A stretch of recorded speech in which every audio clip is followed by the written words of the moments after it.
Buenos días, estimadas y estimados estudiantes. ¿Cómo me escuchan? Sí, doctor. Buen día, doctor. Buen día, doctor. Muy bien. Disculpen el atraso y la desconexión que hubo hace un momento. Lo que pasa es que yo ahora ya estoy en la universidad. He solicitado un curso aquí para poderles dar la clase desde un curso.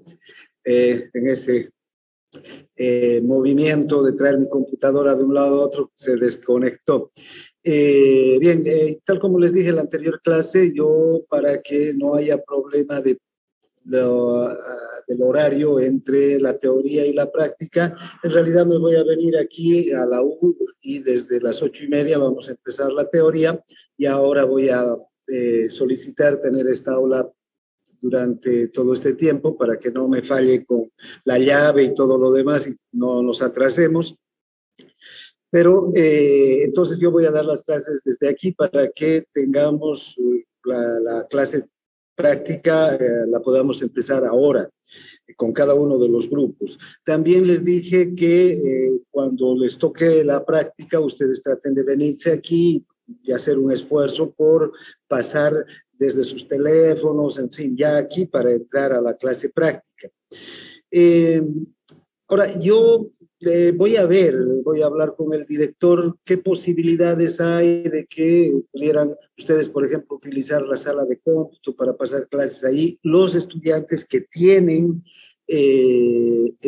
práctica inmediatamente después de la teoría. Entonces, así se pueden venir a las 8:30 a pasar teoría y después pasan prácticas sin problema y tener que correr desde sus casas en 2 minutos y llegar aquí. Eso es imposible, ¿es verdad? Entonces, yo voy a gestionar con el director o con, no sé a qué nivel hay que hablar de esto, para que ustedes puedan tener un ambiente donde puedan pasar la clase con sus teléfonos, con sus celulares y luego pasar la práctica y no perjudicarse. Esto para los alumnos inscritos en la asignatura y que son estudiantes del grupo B1. Yo me voy a preocupar por ustedes que son estudiantes que están en el B1, en el B2 o en el B3, ¿no? En cualquiera de los 3 grupos, no por el resto de los estudiantes. Entonces yo voy a ver cómo gestiono, porque es parte de mi responsabilidad y de mi interés como docente que ustedes puedan pasar la mejor clase posible, ¿ya? Entonces, esta es la primera semana, trataremos de ver cómo nos arreglamos en estas situaciones, pero creo que podemos darle una buena solución a esto, dado que nuestras clases, particularmente las clases de fisiología del grupo B, son seguidas, tanto, o sea, la teoría primero y luego la práctica, ¿no? Bien, entonces eso es lo que quería comentarles. Hoy día vamos a tener la primera clase práctica con el B1, tal como les dije también en la anterior clase. Voy a ver si también está ya dispuesto el laboratorio del 4º piso, si no, y en inicio les espero en el aula 10, ¿ya? A las 10 en punto en el aula 10. De aquí vamos a ir a ver cómo está el laboratorio, si ya lo podemos utilizar o cómo podemos hacer para arrancar con esto. Bien, entonces en inicio a todos ustedes les hago este anuncio de que para el B1 hoy día les espero en el aula 10, a las 10 de la mañana. Bien. Ahora, en la anterior clase creo que nos recomendé la siguiente norma, que es obligatorio. Para entrar a la clase virtual tienen que tener el nombre completo de ustedes en su cámara, en su equipo. No puedo aceptar que, por ejemplo, haya uno que diga Zoom o que solamente esté en diminutivo o que, no sé, no esté con el nombre de cada uno de ustedes. ¿Qué es eso? Usuario Zoom. ¿Quién será usuario Zoom? Entonces, por favor, Ustedes pueden cambiar esto en este momento, cambien, pongan su nombre completo. Por ejemplo, aquí veo una alumna, Villagómez, Paredes, Kenneth, Iversen. Bueno, pues ella está con todos sus nombres, sé que es una estudiante, la puedo identificar por sus apellidos, por su nombre, y no a usuario Zoom, que no sé si será un estudiante o quién finalmente es, ¿no? Ya les pedí la anterior clase que respetemos las aulas. No les dije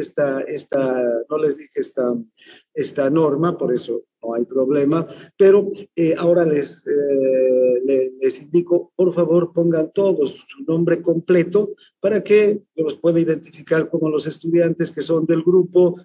Los estudiantes que están inscritos en este grupo tienen todo el derecho de estar, utilizar todas las herramientas del aula virtual del grupo B. Entonces, por eso es que les pido que haya esta identificación. Identifíquense, por favor. El alumno que entre sin identificación o con diminutivos o solo un nombre o con su sobrenombre, no lo voy a aceptar y de entrada no voy a aceptar a esos alumnos para que ingresen al aula desde el inicio de clase. ¿Está bien?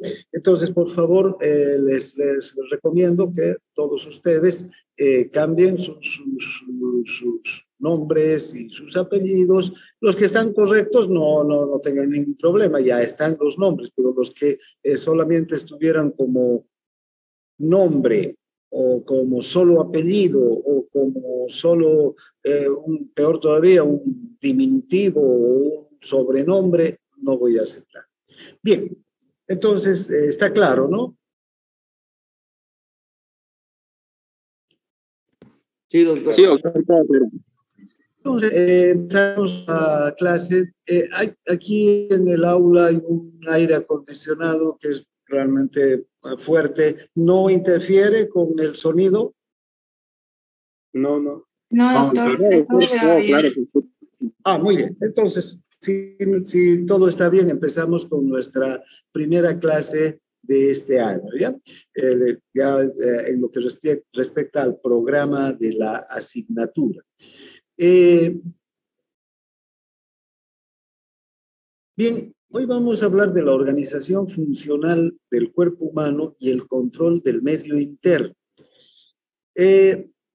Hemos visto la anterior clase algunas definiciones sobre fisiología y también hemos hablado sobre el objetivo de esta asignatura y de la fisiología en general, ¿no? El objetivo de la fisiología vendría a ser explicar los factores físicos y químicos responsables del origen, desarrollo y progreso de la vida en general, y de la fisiología humana sería explicar las características y mecanismos específicos del cuerpo humano que lo hacen que sea un ser vivo. Entonces, a partir de ahora, de esta clase, nuestro interés va a estar en que ustedes comprendan estas características biológicas, químicas, físicas que se presentan a nivel molecular, a nivel celular en el organismo humano y que desde luego caracterizan a el humano como un ser vivo, ¿no? Nosotros formamos parte del grupo de seres vivos, de la naturaleza, entonces tenemos características que son comunes con el resto de los seres vivos, pero también tenemos características muy específicas que de hecho está en nuestra genética, que está en nuestro ADN, que seamos específicos, que seamos humanos y no seamos otra especie, no somos ni simios, ni somos camélidos, ni somos insectos, somos humanos, somos una especie específica. Esto es importante porque tenemos diferencias anatómicas, tenemos diferencias fisiológicas e incluso patológicas con el resto de los seres vivos. Bien. Una característica que tenemos los seres humanos y que nos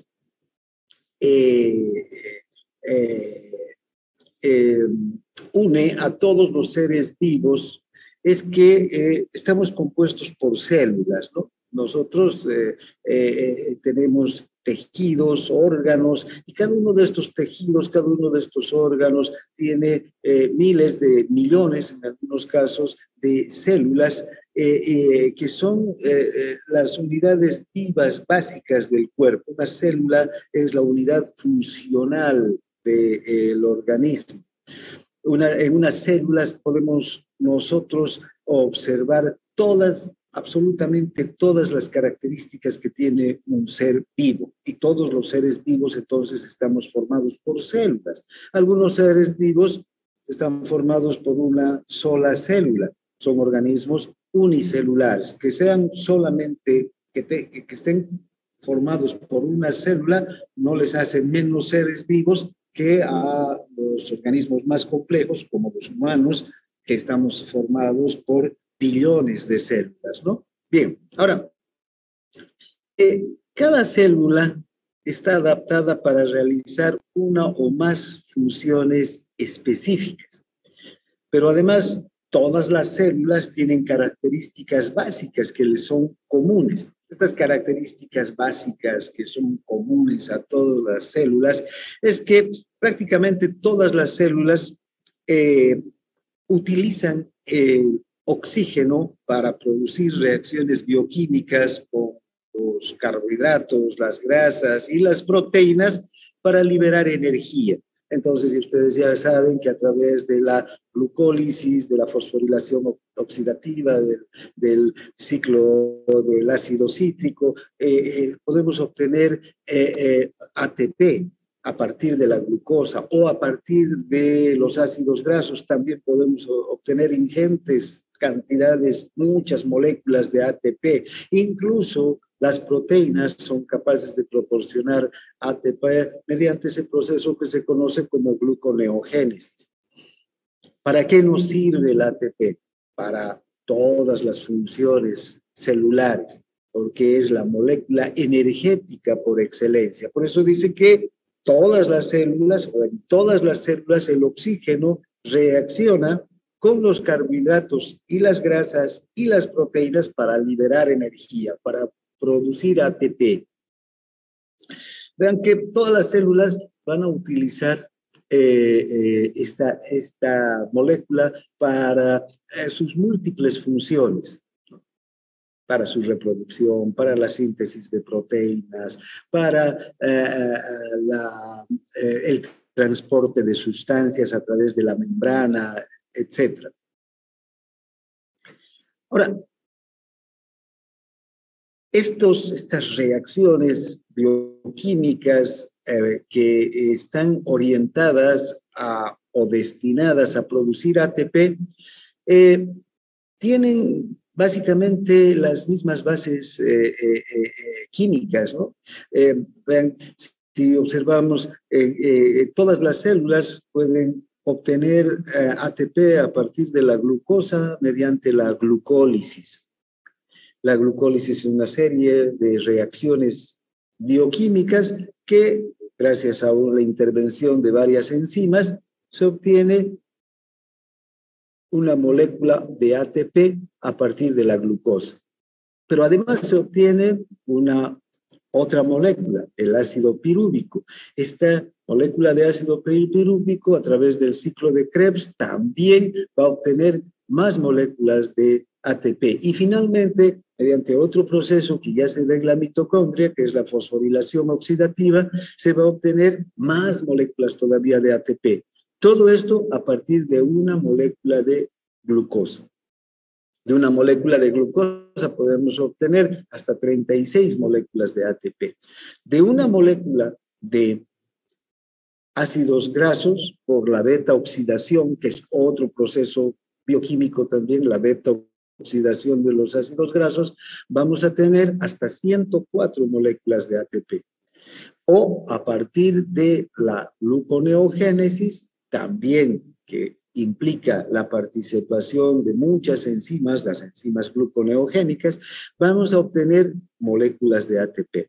En todas las células estos procesos son los mismos. En algunas puede variar a partir también de otras moléculas. Por ejemplo, la fosfocreína es capaz de producir energía, moléculas altamente energéticas para el funcionamiento de las células. Pero en general, estos procesos bioquímicos donde intervienen una serie de enzimas, de reacciones enzimáticas, son los mismos en todas las células vegetales, las células animales, las bacterias, los protozoarios, las pulgas o los camellos o los humanos. Estas formas energéticas, estas reacciones de obtención de energía son prácticamente las mismas.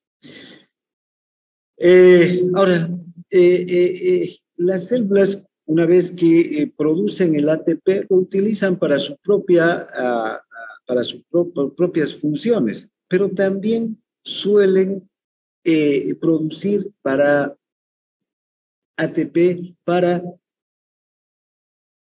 liberar, ya sea el ATP como molécula hacia el medio que circunda para que éste sirva para intervenir en otras reacciones fuera de la célula, o puede producir una serie de sustancias también la célula que va a liberar hacia el exterior para que estas sustancias vayan a cumplir funciones en otras células. Eso pasa en los organismos multicelulares o pluricelulares, ¿no?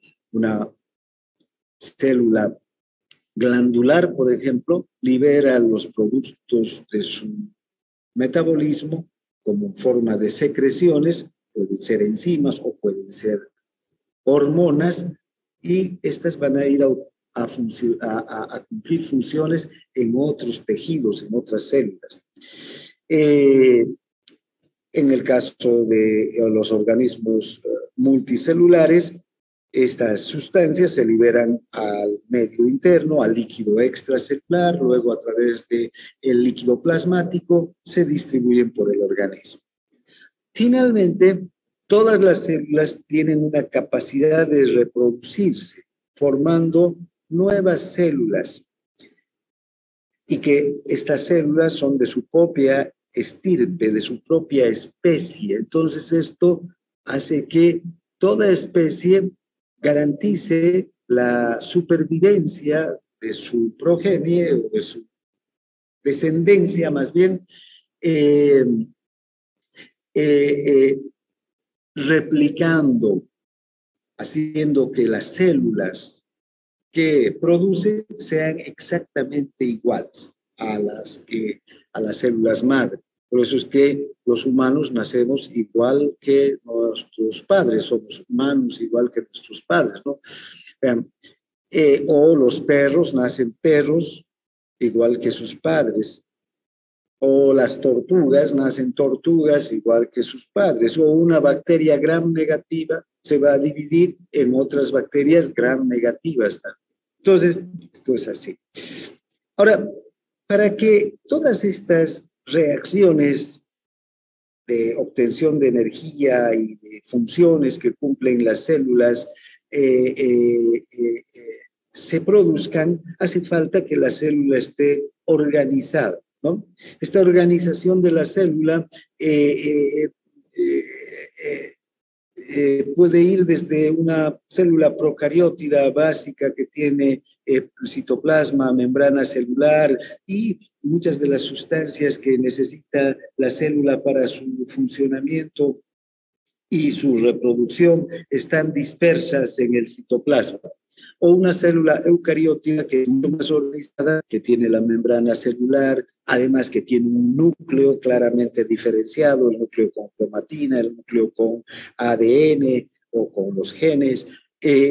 Además, en el citoplasma, en el líquido citoplasmático, están los organitos, las organelas citoplasmáticas también claramente diferenciadas. Está el aparato de Golgi, están los retículos sarcoplásmicos, están las mitocondrias, los lisosomas, etc. Bien, entonces, vean, las células tienen una organización para cumplir sus funciones. Ahora, aquí decíamos que cada célula sin embargo, está adaptada para realizar una o más funciones específicas, ¿no? Desde los organismos unicelulares, hay organismos celulares que tienen unas capacidades y sobreviven en unos ambientes determinados, unos sobreviven en el agua, otros en el aire, otros los tejidos de otras especies, en diferentes condiciones climáticas, en diferentes condiciones medioambientales. Entonces se adaptan las células para cumplir sus funciones y sobrevivir. Pero también, vean, y aquí vemos un grado altísimo de adaptación en los organismos multicelulares. En los humanos, por ejemplo, tenemos células nerviosas que cumplen unas funciones específicas. Una célula nerviosa en poco se va a parecer desde el punto de vista morfológico y funcional a la célula muscular, ¿no? La célula nerviosa está específicamente diseñada y adaptada a cumplir una función que es la de transmitir el impulso nervioso. En cambio, la célula muscular está diseñada y adaptada para la contracción. O la célula glandular para producir una secreción específica.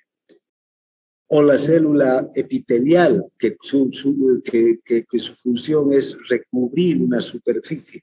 ¿Ven? Cada célula tiene sus propias características, y que estas características surgen de un proceso de adaptación para cumplir una función específica.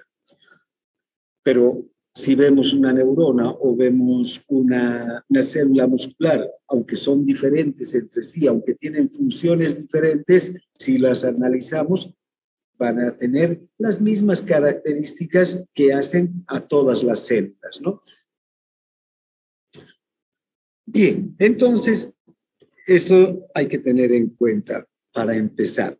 Aquí tenemos una célula eucariota que está compuesta por un núcleo, el retículo endoplásmico, tanto el liso como el rugoso, el aparato de Golgi, las mitocondrias, las vacuolas, los lisosomas, peroxisomas, todas estas vesículas que están dispersas en el citoplasma. Además, una membrana citoplasmática muy especializada que le permite comunicarse a la célula desde el interior con el exterior. La célula depende de todo lo que se produce en el exterior para su sobrevivencia y además tiene que eliminar muchas sustancias que no le sirven también hacia el exterior. Esas funciones las puede cumplir gracias a una membrana muy selectiva, ¿no? Tiene esta membrana una permeabilidad selectiva, permite el paso de ciertos productos, tanto de entrada como de salida, en el paso de otros, tanto de entrada como de salida. Bien. Ahora, todas las células en el organismo humano se encuentran rodeadas de un líquido. Este se conoce como el líquido extracelular. El líquido extracelular, entonces, es todo el líquido que rodea a las células. Este líquido, el líquido extracelular, en general, todo el líquido del organismo representa 1/3 del organismo, ¿no? De todo nuestro organismo.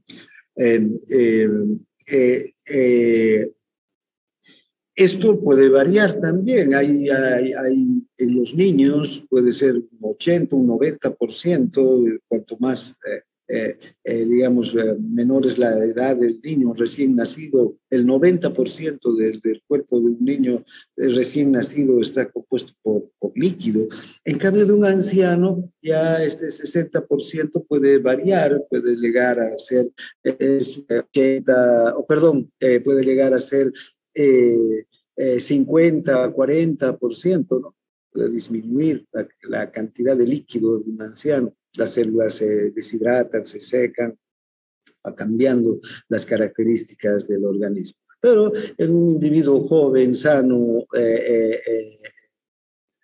adulto, un adulto joven, entre el 60 y 65% de todo el peso corporal es líquido. Ahora, de todo el líquido que está en el organismo, el 60% de todo el líquido va a representar el medio interno, ¿sí? Este medio interno o líquido extracelular es el líquido que rodea las células, que está fuera de la célula.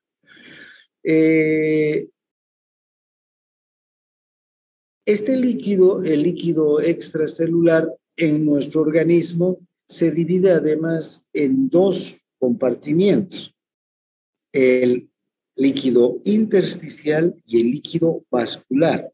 Tanto el líquido intersticial, el que está entre las células, en el tejido intersticial, como el líquido vascular que está circulando por los vasos, se considera líquido extracelular. Y como es líquido extracelular, lo vamos a llamar medio interno. Este término, medio interno, lo acuñó o lo definió un fisiólogo francés, Claude Bernard. Él fue el primero en utilizar el término medio interno para referirse a todo el líquido que rodea las células y que está fuera de la célula. Entonces, el medio interno constituye, les reitero, tanto el líquido vascular como el líquido intersticial. Ahora, este líquido, el líquido extracelular o medio interno,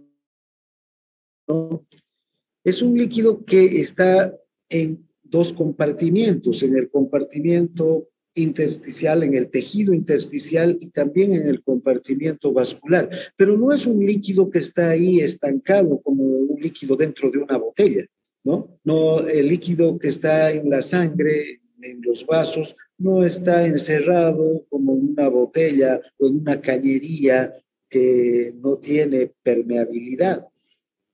Este líquido está en permanente movimiento. A pesar de que la sangre tiene un movimiento constante.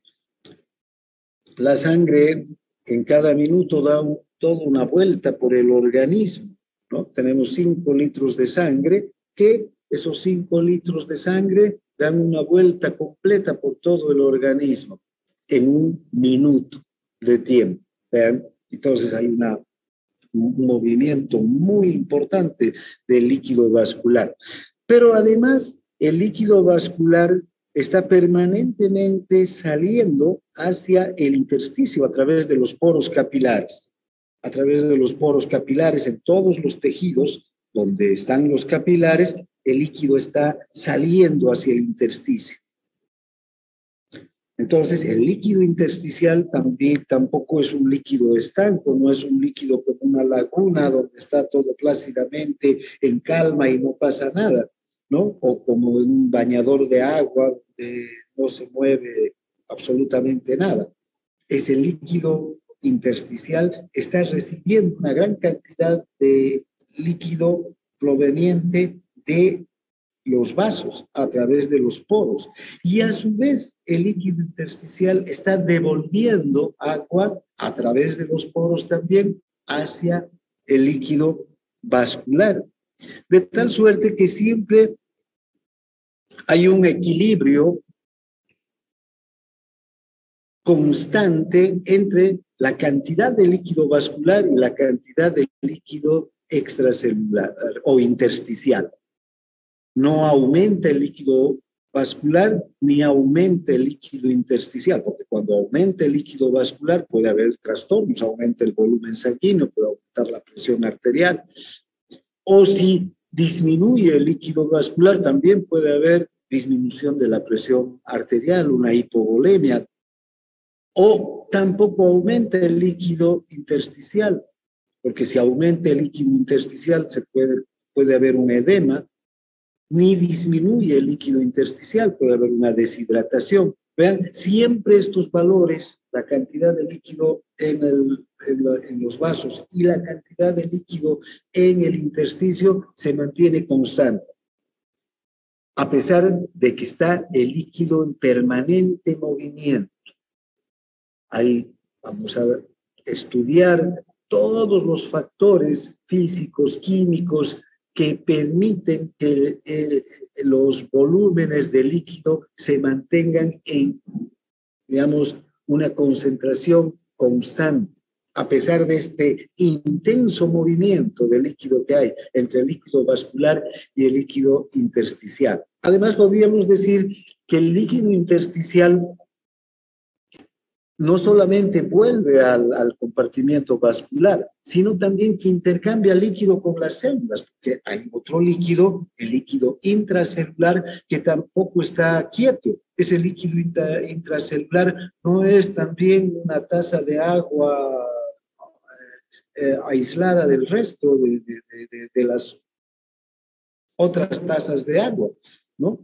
Donde el líquido ese permanece estancado. No, a través de la membrana celular, de canales de agua, también el líquido intersticial entra en gran cantidad hacia la célula y desde la célula está saliendo el líquido intracelular hacia el intersticio para convertirse ya en líquido extracelular. Entonces hay un intercambio constante de estos dos líquidos. También el movimiento de estos líquidos es enorme entre el líquido extracelular y el líquido intracelular.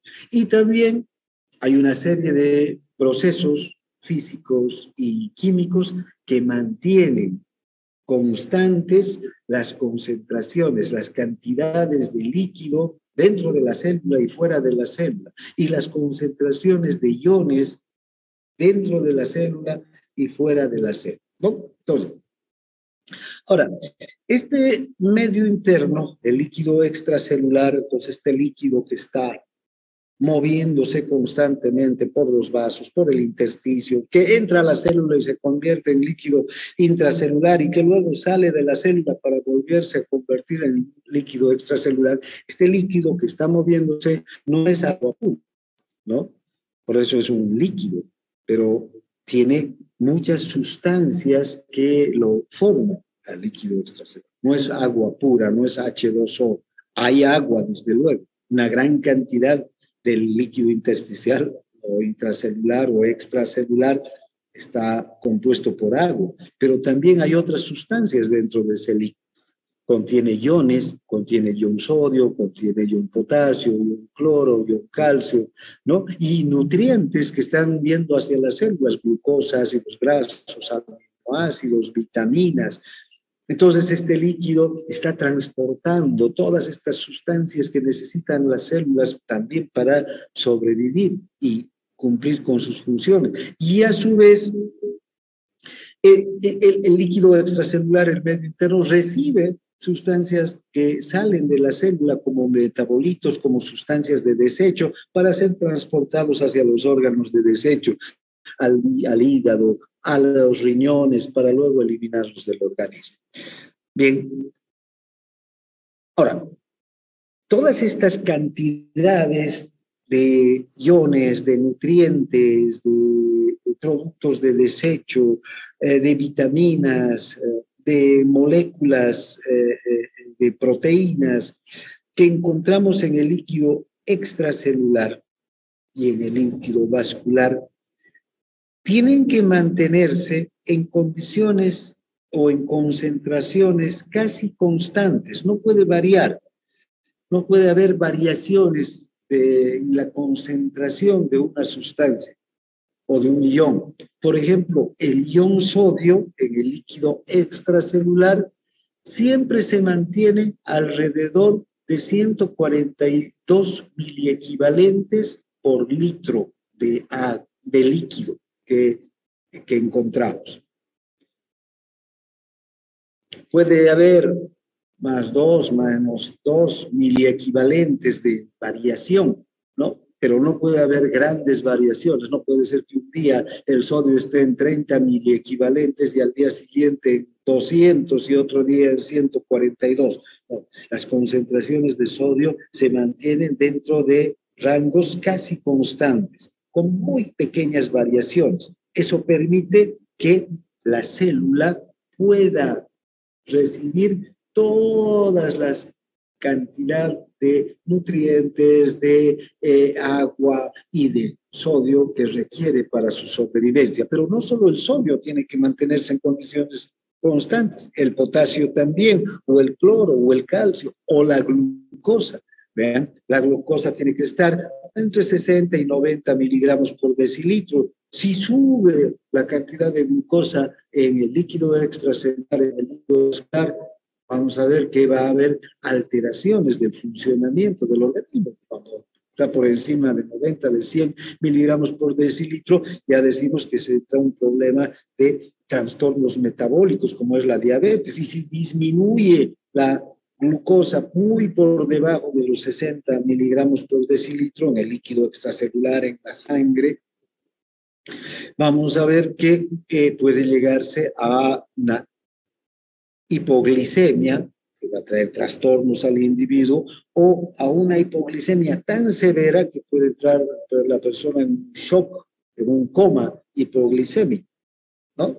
Entonces, ven, todas las sustancias, absolutamente todas las sustancias que están en el líquido extracelular, que están en el medio interno, tienen que tener una concentración casi constante, porque las células viven, crecen y realizan sus funciones gracias al mantenimiento de esas concentraciones de todas las sustancias que están en el líquido extracelular.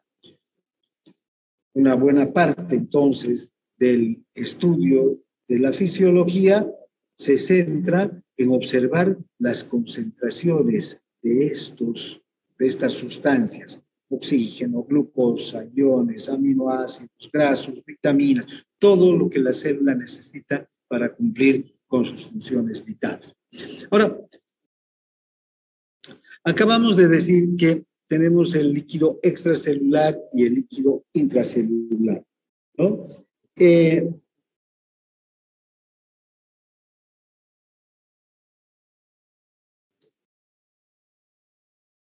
El líquido extracelular, entonces, es todo lo que está fuera de la célula.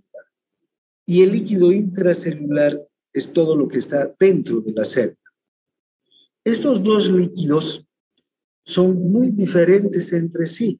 Estos dos líquidos están separados por la membrana citoplasmática.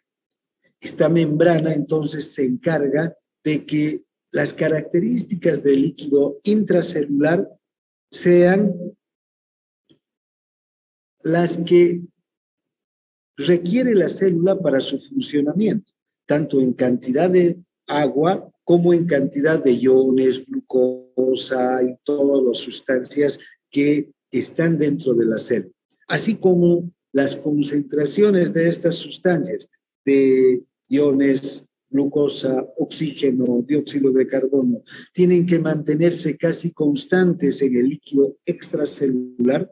También se tienen que mantener en el líquido intracelular para que la célula pueda desarrollar adecuadamente sus funciones.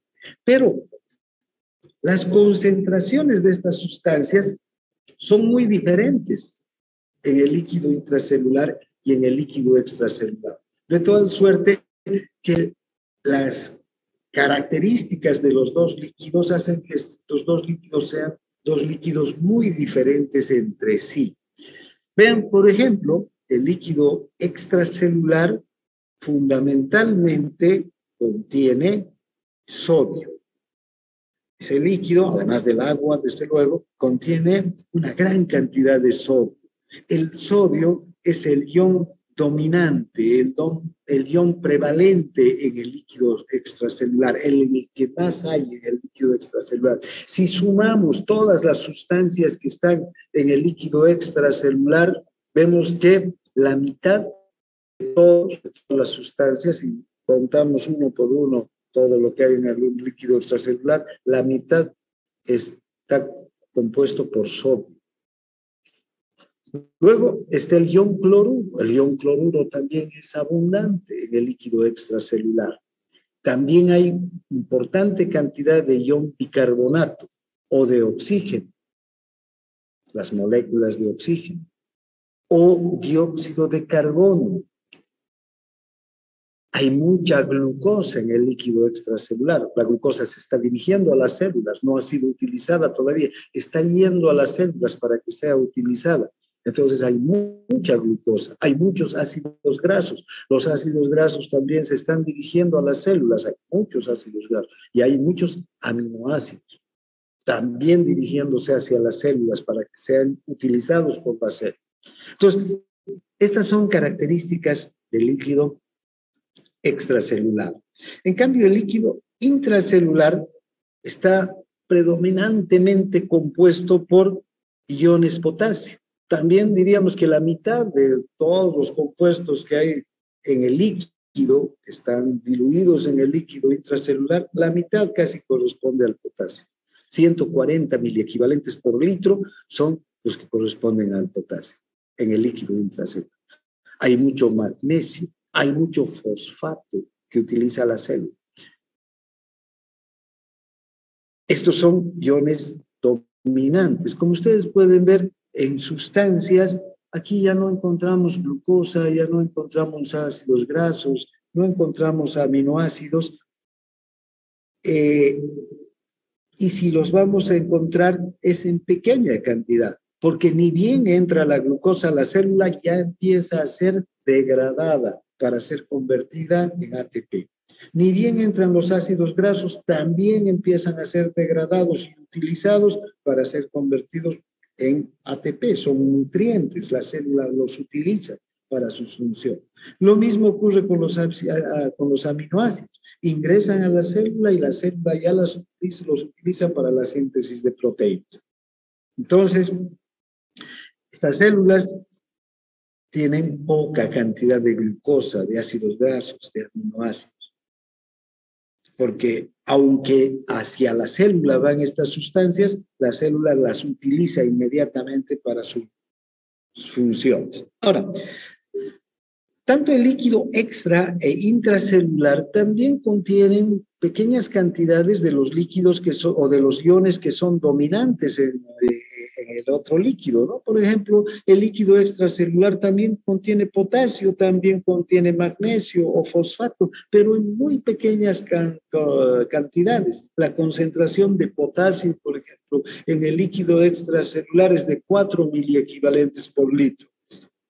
Frente a los 140 miliequivalentes que hay en el líquido intracelular, entonces vean, hay una diferencia enorme. O el ion sodio también está dentro de la célula en el líquido intracelular, pero también está en una concentración pequeña, 10 a 14 miliequivalentes por litro de sodio hay dentro de la célula. Afuera, en cambio, hay 142 miliequivalentes del ion sodio por litro de líquido. Entonces, el cloruro, el bicarbonato están también dentro de la célula. Incluso podemos encontrar moléculas de oxígeno que todavía no han sido utilizadas, porque también el oxígeno, ni bien entra a la célula, las utilizan para la fosforilación oxidativa. Entonces, ven, estos dos líquidos son muy diferentes entre sí, aunque en realidad contienen casi los mismos elementos, casi las mismas sustancias, pero muy diferentes.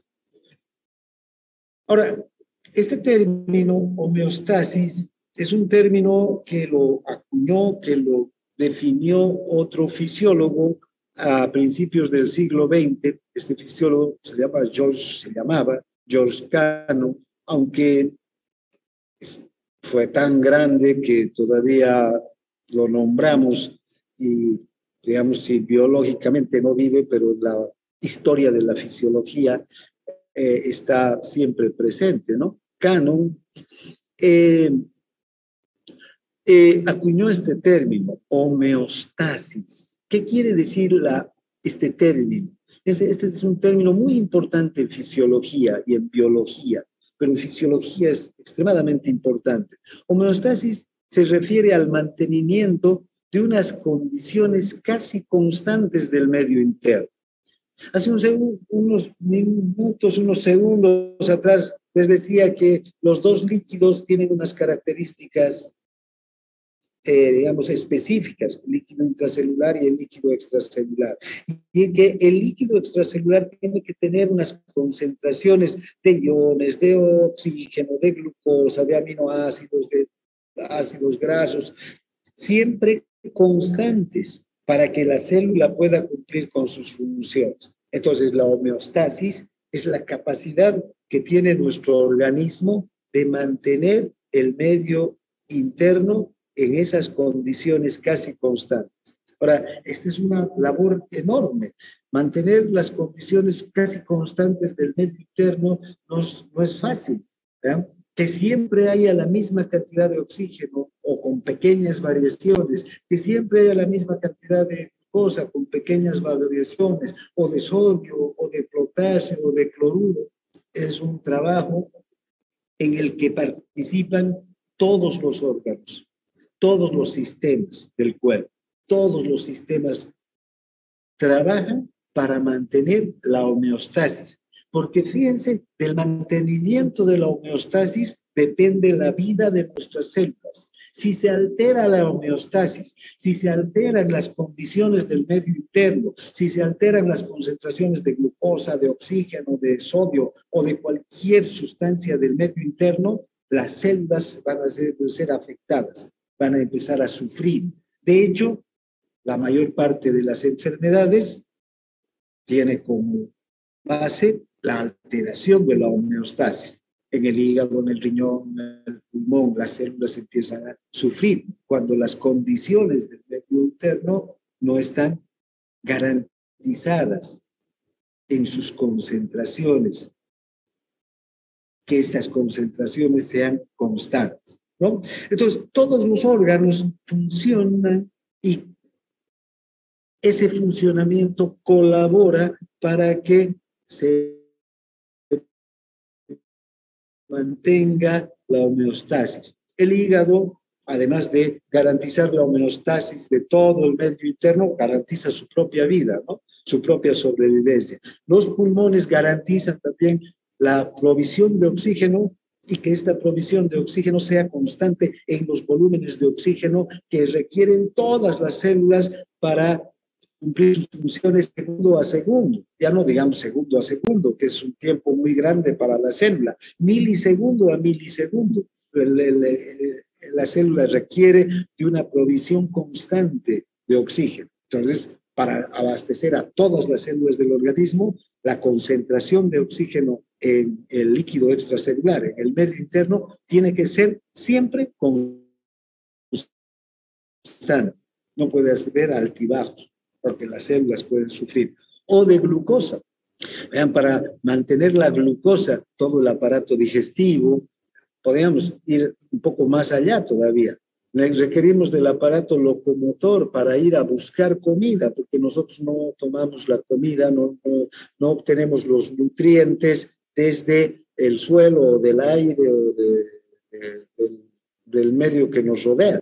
Necesitamos obtener alimentos, necesitamos ir a un restaurante, ir a un lugar a comprar o ir a producir, a recoger una fruta, un animal y comérnoslo.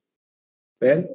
Entonces el aparato locomotor nos sirve para movernos. Las plantas no necesitan de aparato locomotor porque obtienen sus nutrientes directamente del suelo y del sol y del aire. En cambio, nosotros no podemos, no tenemos raíces, tenemos que ir y buscar los nutrientes. Ya el aparato locomotor es importante. Si no caminamos, si no nos podemos mover, no vamos a poder obtener nutrientes. Luego necesitamos del aparato digestivo.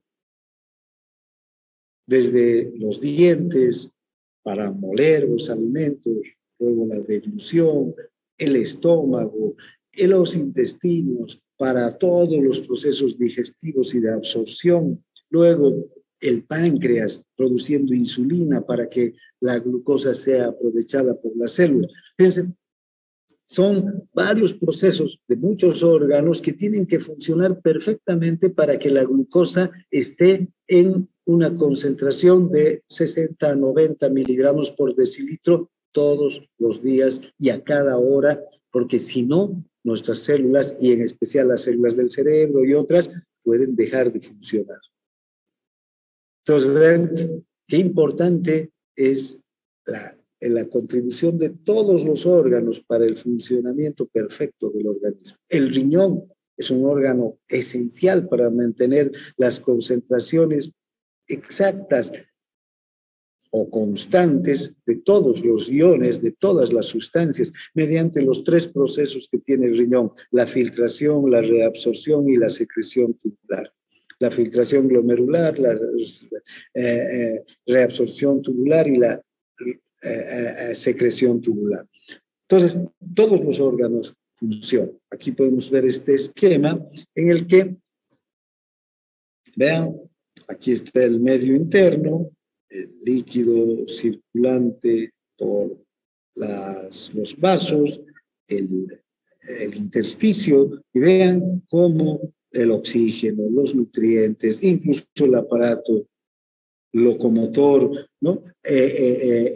Aportan para que este líquido se distribuya por todo el organismo. Vean el sistema cardiocirculatorio: si no hay corazón, si no hay vasos, no hay distribución de sangre por el organismo. La sangre recoge nutrientes, recoge oxígeno, recoge sustancias de desecho. Los nutrientes, el oxígeno los lleva hasta las células para que la célula aproveche, y las sustancias de desecho hacia el hígado, hacia los riñones o hacia el sistema respiratorio, como el dióxido de carbono, para que sean eliminados hacia el exterior.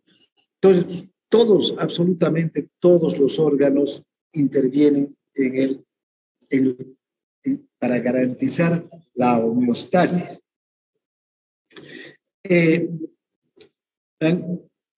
aparato circulatorio, por ejemplo, cumple una importante función porque transporta el líquido extracelular, ¿no?, desde los órganos en los que se recogen los nutrientes, en los que se recoge el oxígeno, ¿no?, para llevarlos hacia las células. ¿Y a través de qué lleva el sistema circulatorio todos estos nutrientes que absorbe el tubo digestivo, o todo el oxígeno que se produce en el intercambio a nivel de los pulmones, o todas las otras sustancias que producen las glándulas, como les decía hace un momento, la insulina del páncreas, para que vaya a otras células a cumplir una función, a través de los vasos sanguíneos, a través de esos vasos, a través de venas, a través de arterias, a través de capilares, de linfáticos. El aparato circulatorio transporta estas sustancias. ¿Y quién produce ese movimiento? El corazón, gracias a la sístole y la diástole, generando presiones muy altas en el aparato o en el árbol arterial, y presiones muy bajas en el árbol venoso, para que la sangre pueda circular. Ya les decía hace un momento, la sangre circula y da vueltas por el organismo una vez por minuto, ¿no? Entonces, un glóbulo rojo que empieza en el ventrículo izquierdo sale hacia la aorta, atraviesa todo el sistema circulatorio y después de un minuto nuevamente está volviendo a pasar por el ventrículo izquierdo, en término medio. Entonces, este es un constante movimiento del líquido.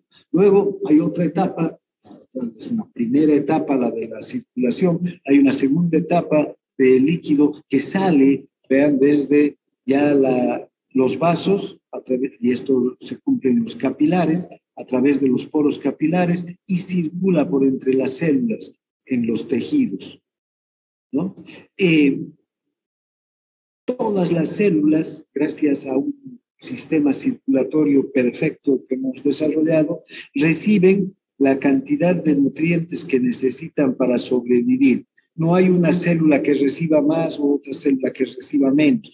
Y esto está garantizado porque, vean, las células se encuentran en general a menos de 50 micras de distancia del capilar. Es decir, la célula que más lejos está del capilar, si vemos este capilar, esta célula, que sería la que más lejos está, no tiene una distancia mayor de 50 micras desde aquí. Entonces, hay una rapidez enorme en la que se mueve este líquido y llega hasta la última célula con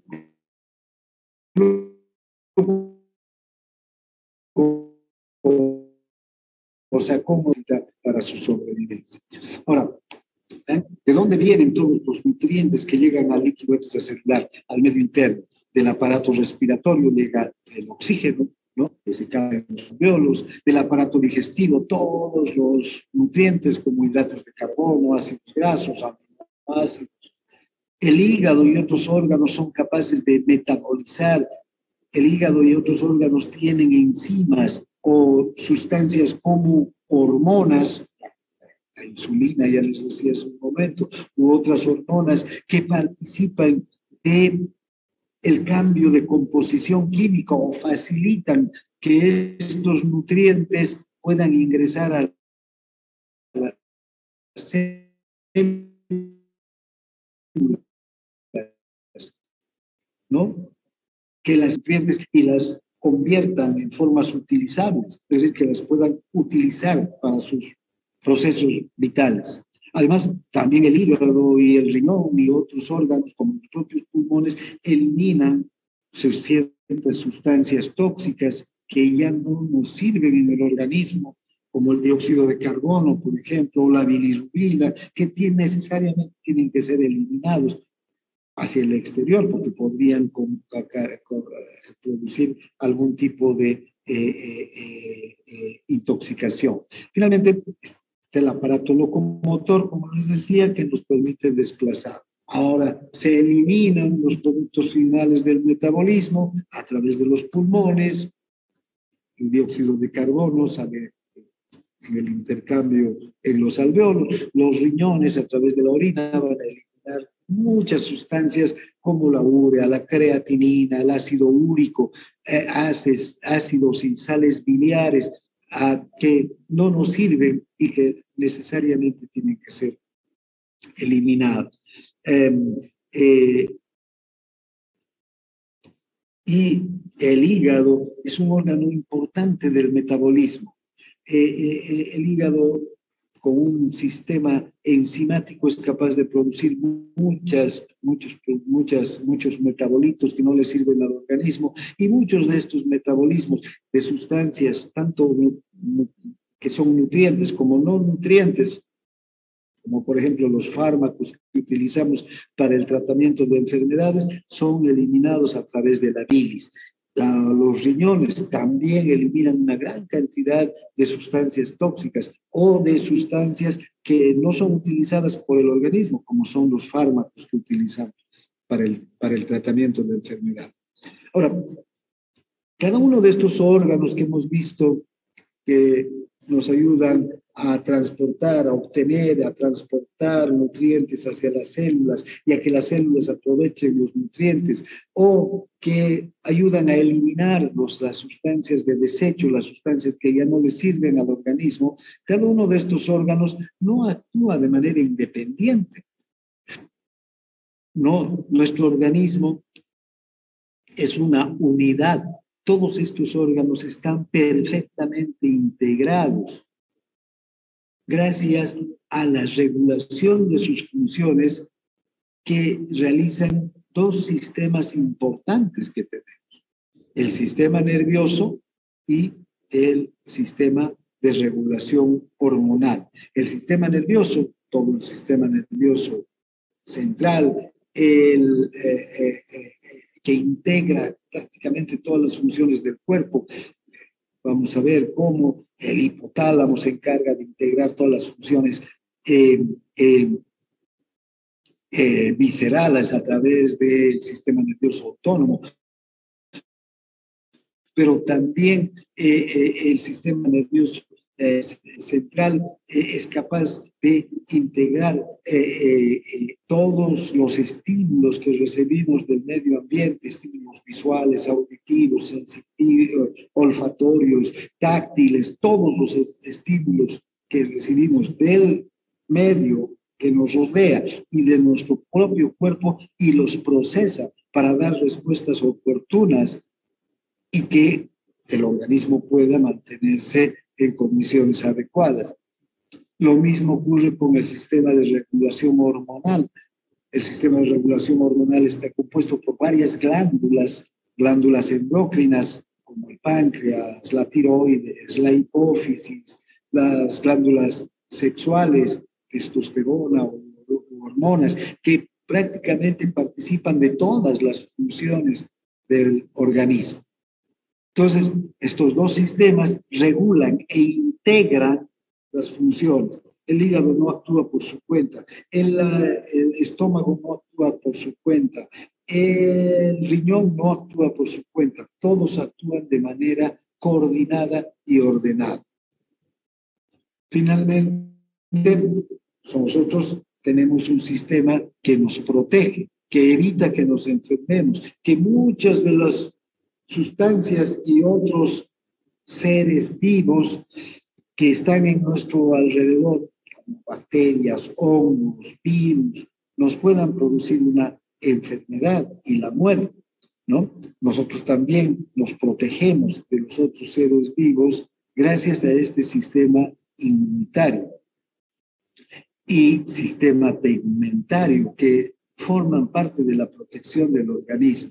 El sistema inmunitario, glóbulos blancos, glóbulos derivados de los glóbulos blancos, células derivadas de los glóbulos blancos, como las células plasmáticas que se convierten en anticuerpos, los linfocitos, los macrófagos, son células potentes y capaces de protegernos contra una gran cantidad de agresiones provenientes de virus, de bacterias, de parásitos, de hongos que están rodeándonos en el medio ambiente y que están también pendientes de invadir nuestro organismo, porque al invadir nuestro como especie. Luego está el sistema tegumentario, la piel, las uñas, el pelo, las glándulas de la piel, que cubren, amortiguan, protegen a todos nuestros órganos. Pero nuestros órganos no están en contacto directo con el medio ambiente, están muy bien protegidos dentro de una armazón de huesos, de músculos y recubiertos totalmente por la piel y las mucosas, que tienen muchas propiedades, además de solamente recubrir. Y como todo ser vivo, tenemos el aparato reproductivo que nos permite generar nuevos seres. O sea, más allá de nuestra vida y de nuestra propia homeostasis y de nuestra propia sobrevivencia, son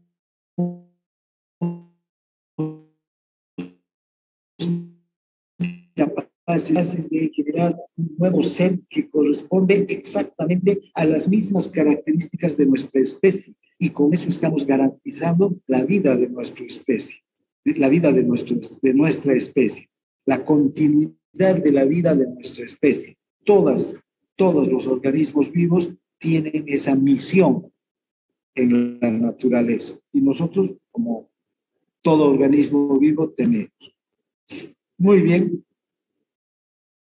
Vean, entonces, tenemos sistemas de control que están distribuidos por todo el organismo, el control genético para mantener el control de las funciones intracelulares y extracelulares, el ADN que está en los núcleos de cada una de las células, tiene el código genético para el funcionamiento de cada célula en particular.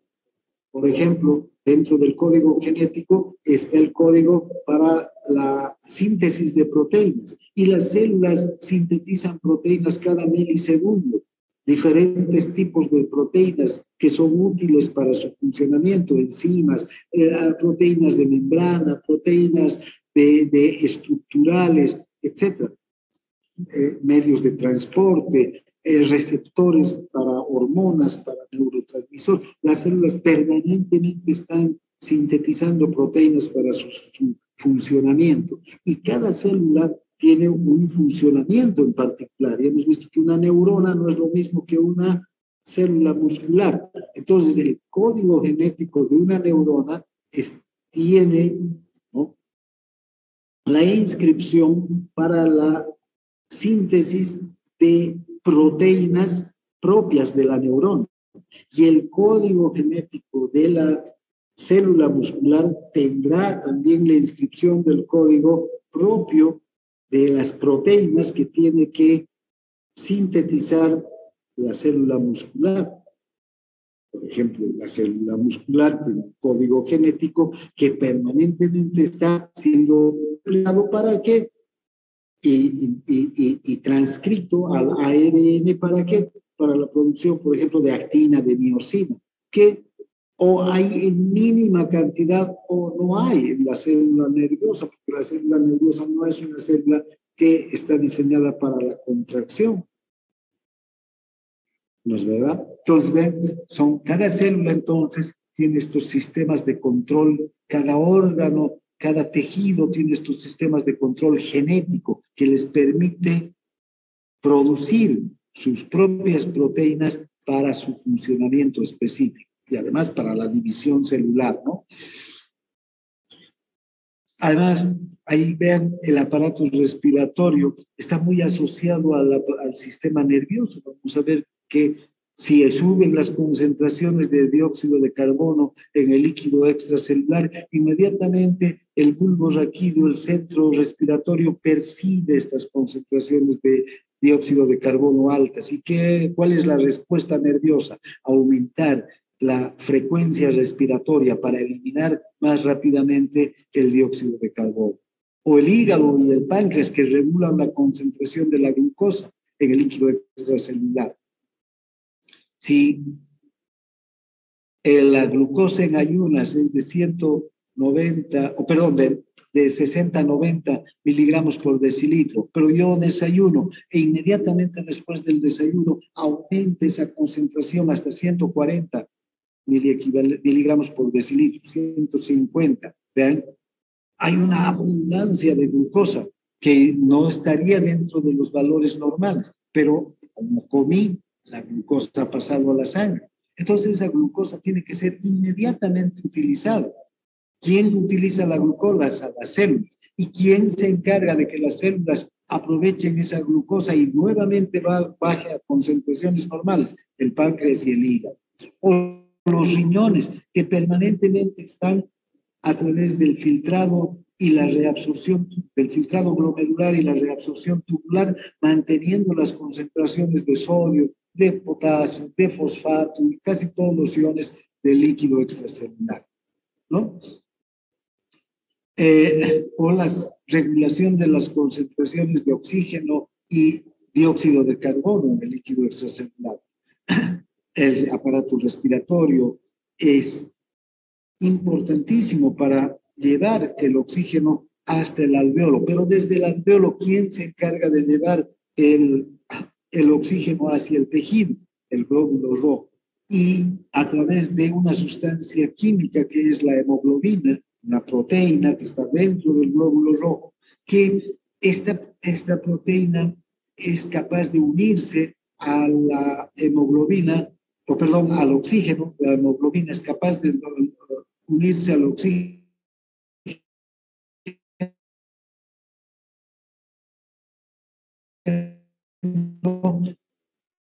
para llevar las cantidades de los tejidos y eliminar dióxido de carbono. O todo ese sistema de regulación de la presión arterial que vamos a ver cuando hablemos de presión. Si sube la presión o baja la presión, tenemos una gran cantidad de receptores sensitivos que perciben este aumento o disminución de la presión dentro de las arterias.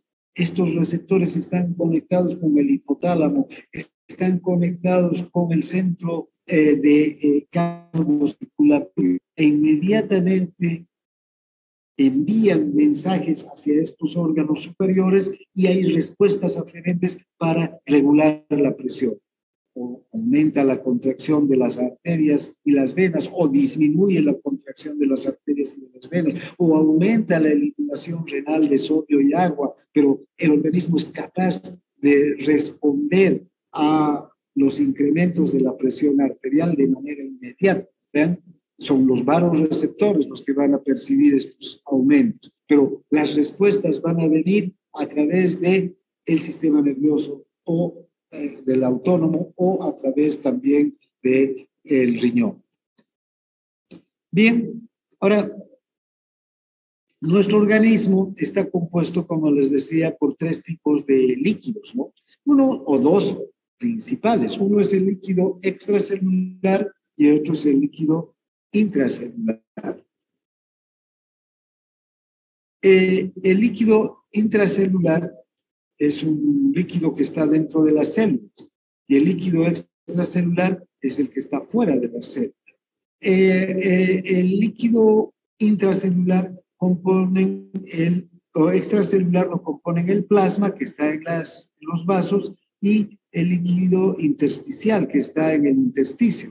Como ustedes pueden ver, estos 3 líquidos que decíamos hace un momento están en permanente comunicación y en movimiento y comunicación.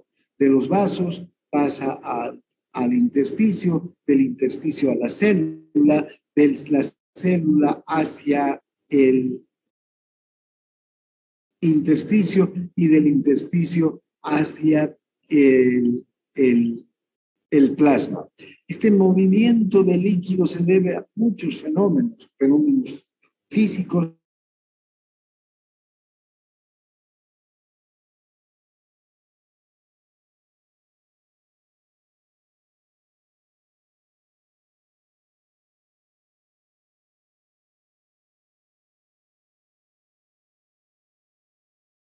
plasma hacia el intersticio lo tiene que hacer a través de los poros capilares. Estos poros capilares son capaces de permitir el paso del líquido, pero bajo ciertas condiciones físicas, ciertas fuerzas físicas que favorezcan el paso del líquido en un sentido y en otro. Si estas fuerzas físicas, como la presión de los vasos o la presión coloidosmótica, varían, no están dentro de los límites homeostásicos, entonces puede haber una dificultad en el paso a través del capilar. También desde el líquido intersticial hacia el líquido hay que utilizar canales para que el líquido atraviese la membrana plasmática, porque la membrana plasmática es una membrana impermeable en ciertas condiciones, ¿no? ¿Ven? Puede no permitir el paso de agua o permitir cuando la célula lo necesita. Por eso es una membrana selectivamente permeable. En general, es una membrana que no va a permitir el paso del agua si la célula no necesita. Si la célula necesita, va a entrar el agua. O si la célula tiene de más agua, va a permitir la salida del agua. Ahora, si se alteran estos mecanismos de transporte del agua, también puede haber alteración en las concentraciones de líquido intracelular. Bien, ahora, para que todo funcione adecuadamente, se tienen que mantener los valores de las diferentes sustancias que están en el líquido extracelular en condiciones casi normales, ¿no? Casi constantes. Vean, aquí tenemos algunos valores dentro del líquido extracelular, va a tener una concentración o una presión parcial de 40 milímetros de mercurio de presión, ¿no? A nivel del líquido extracelular, en especial en las venas.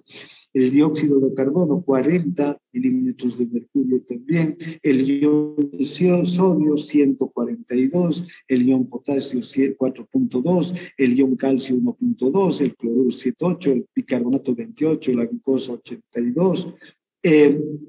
La temperatura del organismo se tiene que mantener alrededor de 37 grados y el equilibrio ácido básico tiene que mantener un pH de 7.4, 7.35 a 7.4. Ahora, vean, estos son el valor normal que se suele decir, pero siempre hay un pequeño intervalo, ¿no? Hacia arriba y hacia abajo. Estas son las condiciones casi constantes que decimos de la homeostasis, porque si bien el sodio debería estar en 142, podría llegar a 138 y a 142 es un intervalo normal. Aquí ya tenemos intervalos que ya no son normales, que todavía no son mortales a corto plazo, pero a largo plazo cualquiera de estos intervalos, si se mantiene, puede ser mortal. Y a largo plazo podemos hablar de horas o minutos también, ¿no? A corto plazo. Y un intervalo normal es lo que es tolerable por el organismo, porque por cualquier motivo puede haber un pequeño aumento, una pequeña disminución del oxígeno en la sangre. Eso no quiere decir que sea anormal, está dentro de un intervalo normal. Y a este intervalo de normalidad lo llamamos condición casi constante. Recuerden, la homeostasis dice que son las condiciones, las concentraciones casi constantes. Si fueran constantes, hablaríamos de 40. Y si 41, ya estaríamos fuera de lo normal, ¿no es verdad? Pero estamos hablando de que como son casi constantes, hay siempre un pequeño intervalo entre los valores de la normalidad que nosotros asumimos como normal. Bien, para la próxima clase quiero que aprendan muy bien esta tabla, porque esta tabla, además de aprenderla para la próxima clase, la tienen que aprender para toda la vida. Estos son valores que tienen ustedes que tenerlos en su cabeza todo el resto de su vida si van a ser médicos. Bien, hay algunas características de los sistemas de control como la retroalimentación negativa y la retroalimentación positiva, que son mecanismos que el organismo tiene para mantener esas condiciones casi constantes. Cuando hablamos de retroalimentación negativa, hablamos de este mecanismo cuando algún factor se vuelve excesivo o deficiente. Si aumenta el sodio o disminuye el sodio, más allá de esos valores que acabamos de ver, ¿vean? Va a haber un sistema de retroalimentación negativo que va a hacer que ese valor vuelva, que el sodio vuelva a su valor normal. Si aumenta mucho el sodio, por ejemplo, inmediatamente el riñón empieza a eliminar más sodio junto con la orina, lo que hace que el sodio vuelva a su valor normal. Y fíjense, va a concentrar además la orina, no se va a eliminar la misma cantidad de orina, se va a eliminar menos orina, menos cantidad de líquido, pero ese líquido que estamos eliminando va a tener mayor concentración de sodio. Entonces, el riñón no va a eliminar agua, va a mantener el agua. Lo único que va a eliminar es sodio. Por el contrario, si el sodio disminuye en exceso en el líquido extracelular, entonces el riñón lo que va a hacer es retener sodio en los túbulos y lo va a pasar al intersticio. Y en contrapartida va a eliminar una orina más diluida, va a eliminar mayor cantidad de líquido junto con la orina, pero la concentración de sodio que se va a eliminar en esa orina va a ser menor. Así va a realizar las concentraciones de líquido extracelular. O si sube la presión arterial, los vasoreceptores perciben que ha subido la presión arterial, envían señales al hipotálamo y al centro cardiocirculatorio, y la respuesta, ¿cuál puede ser? Una vasodilatación para que baje la presión arterial. Si baja la presión arterial en exceso, la respuesta puede ser, al contrario, una vasoconstricción. Fíjense, cada vez que un valor se altera en exceso o en defecto, sube o baja en el líquido extracelular, inmediatamente estos controles de retroalimentación negativa perciben y hacen que se produzca una serie de cambios en algún órgano para que los valores vuelvan a la normalidad. Esto permite mantener la homeostasis. Ahora, hay otro control, otro mecanismo de control, otro sistema de control, que es la retroalimentación positiva. Esta retroalimentación positiva lo que se caracteriza que cuando un factor aumenta o disminuye, la respuesta en vez de volver a la normalidad del valor, lo que hace es fortalecer ese aumento o esa disminución, fortalece el estímulo que produce ese aumento o esa disminución. Entonces, si disminuye un factor, la respuesta va a ser que el factor se disminuya más y más y más y cada vez más y se entre en un círculo vicioso. Generalmente estos factores de estos sistemas de control no son fisiológicos, los de retroalimentación positiva. Los de estos son los de retroalimentación, este de aquí, de este cuadro. Porque generan este círculo vicioso que puede hacer que el organismo termine agotado o almacenando en exceso un factor, cualquier sustancia o un factor como la presión arterial, por ejemplo, o el gasto cardíaco. Entonces, estos mecanismos o estos sistemas de retroalimentación positiva son los que se presentan cuando hay alteraciones de la homeostasis. Son peligrosos, ¿no? La mayor parte de los sistemas de retroalimentación fisiológicos son estos, los de retroalimentación negativa. Este de aquí abajo es el de retroalimentación positiva. Bien, aquí vamos a quedar, no sé si tienen alguna consulta.